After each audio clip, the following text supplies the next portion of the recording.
My name is Jennifer Brown coming at you from BACA Wines Instagram Live. I'm so excited to be here with you today for another very happy hour. We have a wonderful guest today, Nora Zehetner. You know her from lots of shows and movies, but most recently she is starring in the show The Right Stuff as Annie Glenn, astronaut John Glenn's wife. I'm so excited to get to her. Let me just tell you what we'll be tasting here today.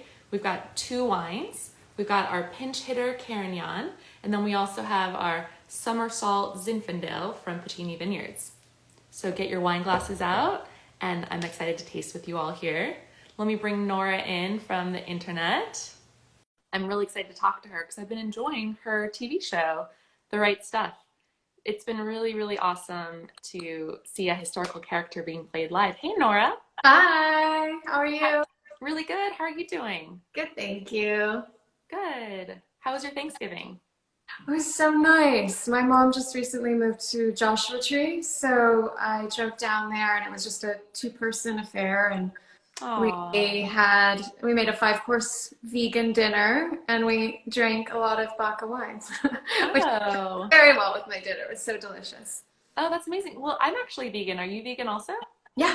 Well, no, I'm vegetarian. My mom's vegan, so we didn't Your eat. mom is. But Got yeah, it. I've been vegan.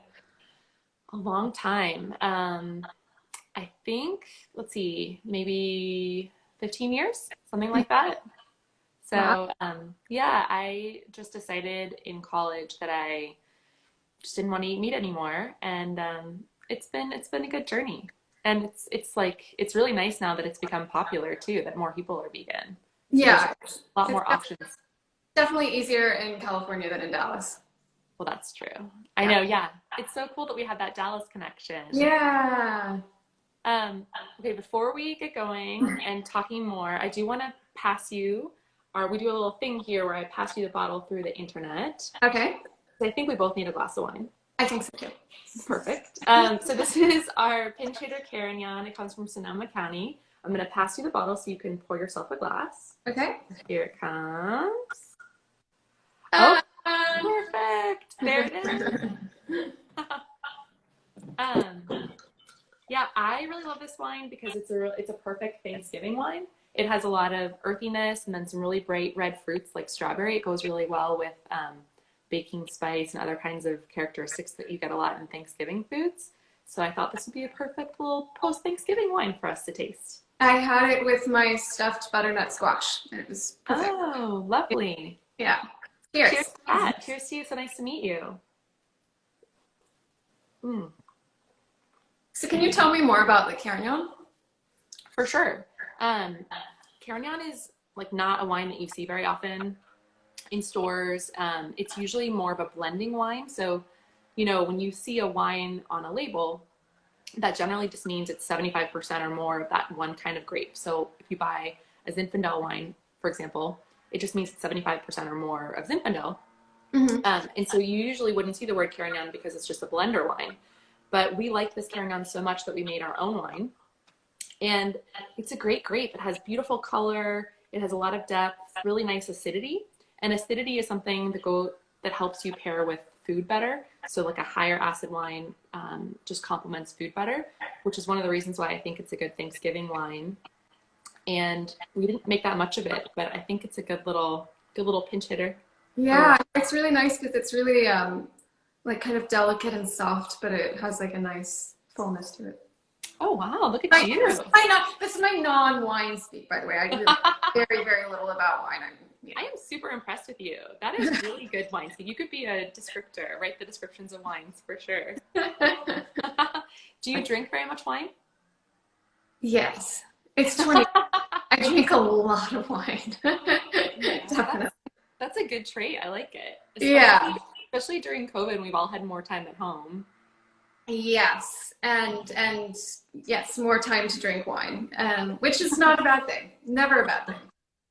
No.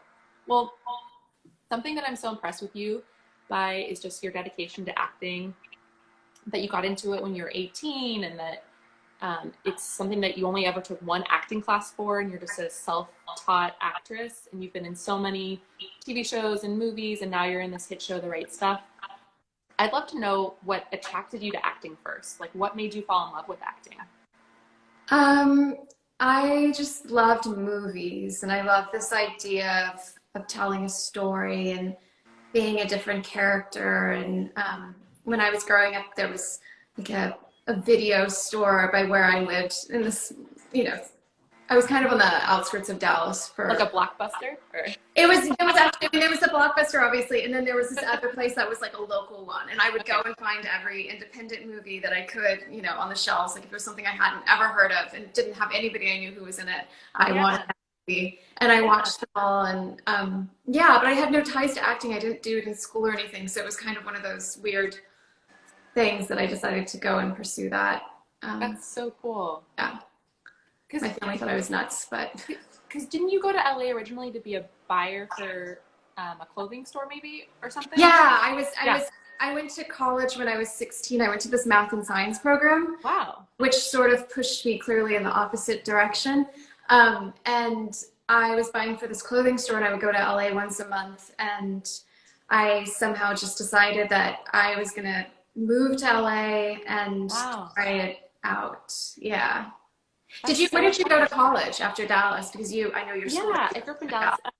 Yeah, I went to Northwestern, which actually has a really good acting program.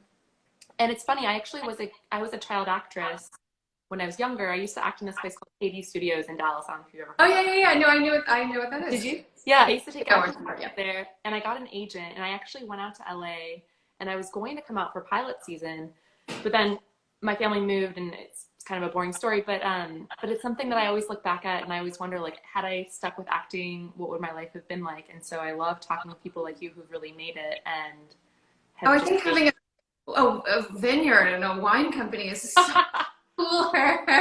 well, I guess the grass is always greener, but no, it's I would love nothing more. I went recently to Napa, but unfortunately I went right when the big fire, the glass fire broke out. But I got to go to one of your wineries, but I was planning on going to the other two as well. oh, yeah, well, you'll Yeah. have to come back and visit us. And I think Yeah. I do have a picture of that actually that I wanted to share. Let me see if I can find it. I think you were with a couple friends. Yeah. Let me see. There you guys are. Yes. Yeah. About a Yeah, year. you were at our Walt property in Oxbow. Yes. Looked like you had some fun there too. We did. We had such a nice time. Oh, Yeah, it was definitely a highlight of our trip.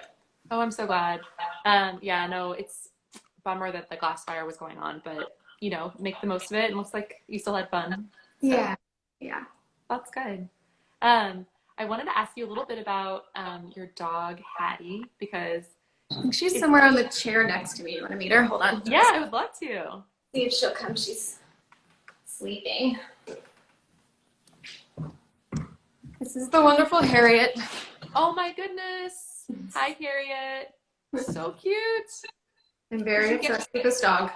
So did you get her recently, right? This year? Yeah, I rescued her in January. Aw.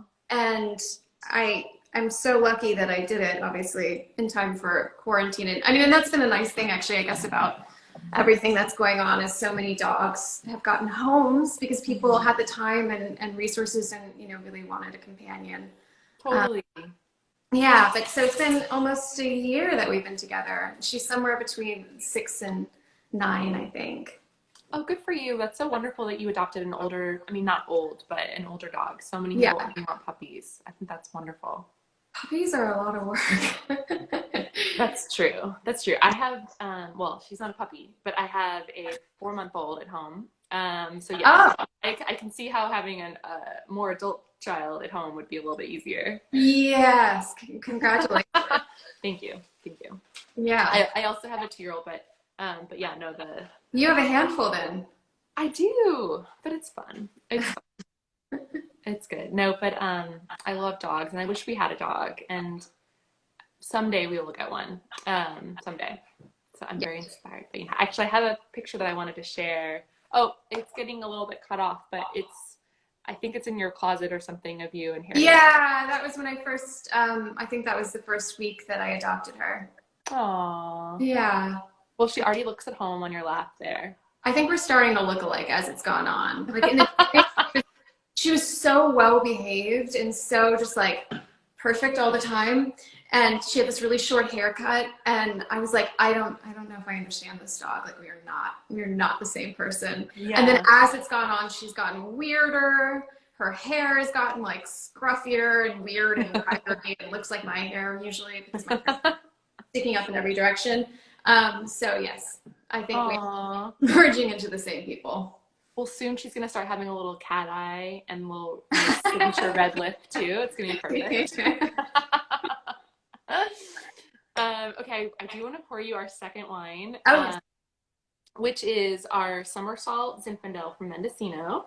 yes. So Yes. let me see if I can pass this so I can reach all the way to you in LA. There we go. There we go. There we go. Yes. Nice work. Yeah, this one was actually one of my favorites. Oh, good. Yeah, because it was so nice and bright and kind of like peppery and Uh-huh. just, I don't know, really jammy and like nice. Oh, I'm so glad to hear you say that. I am super impressed with your descriptions. This is one of my favorite wines that we make. We like to say about this wine that it's powerful but also elegant at the same time. Hmm. It comes from a really old vineyard, about 100 years old. Like women, vines get better as they age. And these vines, basically, the older a vine is, the less efficient they become. And so they produce fewer grapes, right? But the grapes they do produce are more concentrated. So the flavor just packs a lot of punch to it.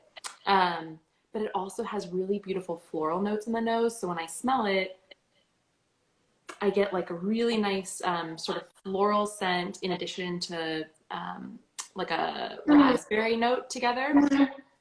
And so those two things together with like the nice tannins in it and the strength and the boldness of the wine, I think just really, just like you said, I forget the word you said, maybe beautiful or elegant together. I think they just combine really nicely together. So I'm glad you liked it too. Yeah, it's so good. Oh, thank you. Yeah. When did you get into the wine business? Because your parents were obviously already had Yes. a very established wine company, and then you got to start your Yeah. own. And what made you decide to do that? And what Oh, tell me so when I decide to, get my own vineyards and start a winery, I'll know. okay, good. Well, yes, like you said, it was Plus, easy can I for come me. work for you? Maybe I'll just come Hey, work for if you want to you. come out, please do. Yeah. Yeah, so like you said, it's easy for me because I was born into it. I didn't have to start from scratch. But, I grew up around the wine business and really loved drinking wine and loved going out into the vineyards and seeing I think there's so few products that you can buy that you actually get to see from the beginning into the end. Mhm. And so I really love that full cycle of being able to see the vines that grow the grapes that then get brought into the cellar to be actually made into wine and then bottling it and giving it to people to have in their homes. So that was really interesting to me. And I joined the family business about 5 years ago. Okay. I had my own company. I'm really passionate about helping women help other women. And so I had started a company that was a website where women could give each other advice on all kinds of topics. And when that shut down, I thought about what I was passionate about and what was meaningful to me. And nothing for me is more meaningful than working with my family. And we already had these two established brands, Hall and Walt, that make Cabernet and Pinot Noir. Um, but Zinfandel is something that's been a part of my history and my sort of life. My grandparents first grew Zinfandel in our original vineyards up in Mendocino. And I don't know if you know this, but Zinfandel is the heritage grape of California. It's the Okay. only, yeah, so it's Cabernet and Pinot Noir. You could argue, some people might argue they grow better in France than here. I'm not one of those people. I love both French Cabernets and Pinots as well as American. I love the richness that we bring to the table in our American and Californian Cabernets and Pinot. But Zinfandel really only grows here. It has roots in Europe, but it's really a major part of our history. It came over during Prohibition. We have cultivated it here, and it's something that we get to preserve. The reason why we have 100-year-old vines is just because of Zinfandel, because it's been around for so long. And so, like Cabernet grapes, those vines only last about 20 years, and then Oh, we replant them, unfortunately. But these, I mean, the vineyard where this comes from, for example, they're 100 years old. maybe the last 200, 300 years old, you never know, because they just are they're unique to California, and they're a part of our history. So I'm happy to be part of preserving that too. That's so cool. I always think of it's the I Love Lucy where she's stomping the grapes Yes. in the wine barrels, and so I think we all have like that image. I've always wanted to do that. Obviously that's not how it works, but no, but you can make it that way, and it's fun. We've had parties before where you do that, and I think like for a special birthday or celebration or something, you can definitely do that. It may not be the best grapes you've ever or the best wine you've ever had, and you press it with your feet, but it's drinkable.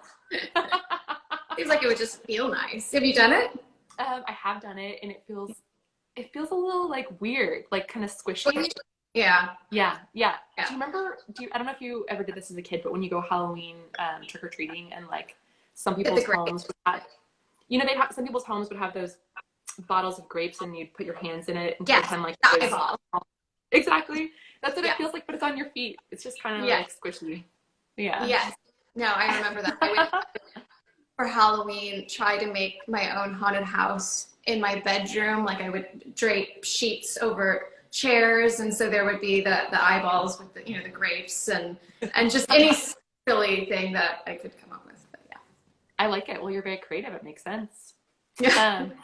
Speaking of your creative side, I wanted to ask you about The Right Stuff, because I know you've played a lot of different roles, from like huge hit TV shows and like Everwood and Grey's Anatomy and so many shows.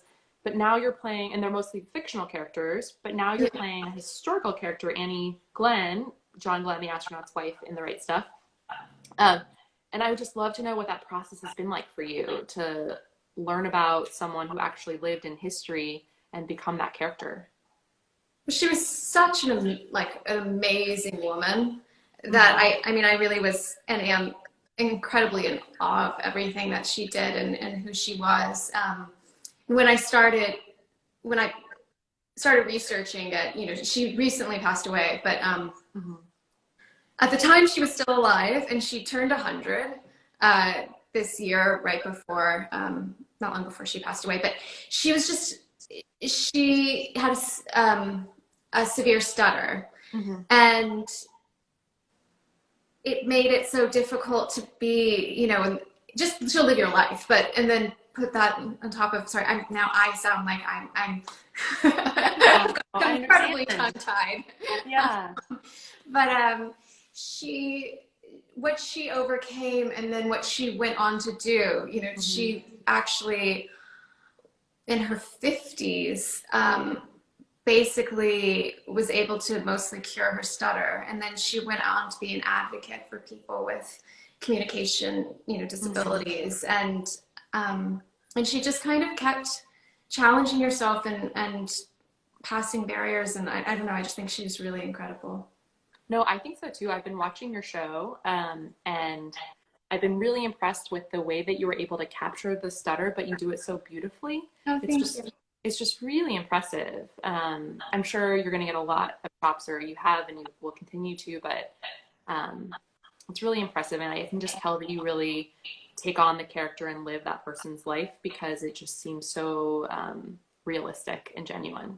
Thank you. It was so important to me just to make it, I wanted to honor her, and I wanted to honor their relationship, because they had a really beautiful, relationship. They met when I think she was 3 and he was 2, and they started dating in 7th grade, and they were together until, he passed away first. And it was just such a beautiful, beautiful love story. And I just, did my best to try and totally pay homage to that. Something really made me laugh in this show. I think it was the first episode, or maybe the second, where you and John talk about how old you are, and he's like 38, or like you're in your 30s or something. I think you're saying something like, I can't believe you're going to start this career. Your career's already over, and now you're going to do it. And I was thinking, oh man, how things have changed. Like, the beginning of your life now. Yeah, I hope so, because that's my age. So. I know, same here. Yeah, it's changing. 40 is the new 30, right? No, very much. Very true. Yeah. No, it's interesting. I hadn't thought about that she lived to be 100. I know the unfortunate circumstances of her passing away. Well, then it's perfect tribute then that we're drinking a wine that's 100 years old from the vines, and she was also 100. How Yeah. long does it take to be able to produce wine from the vines? Like how many years do they have to? Yeah, well, it depends. I mean, generally speaking, like a few years from when you plant it to when it actually produces decent grapes. If you asked some people, they would say 25 years really until they get to be really good. But you'll get a bunch of different answers. Like just for the actual making of the wine, probably about 3 years. So Okay. yeah, but it's such a long game.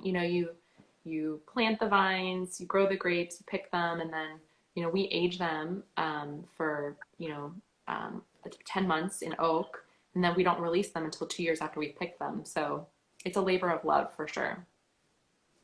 Yeah. Well, thank you so much for joining me. I don't know how 15 minutes has gone by so fast. Oh, it did. I know. It just flew by. It really did. But I just wanted to ask you if you have any closing thoughts or last things that you wanted to share with me, with all the people watching, anything on your mind. No, I just hope everybody's staying safe and Mm. careful at home.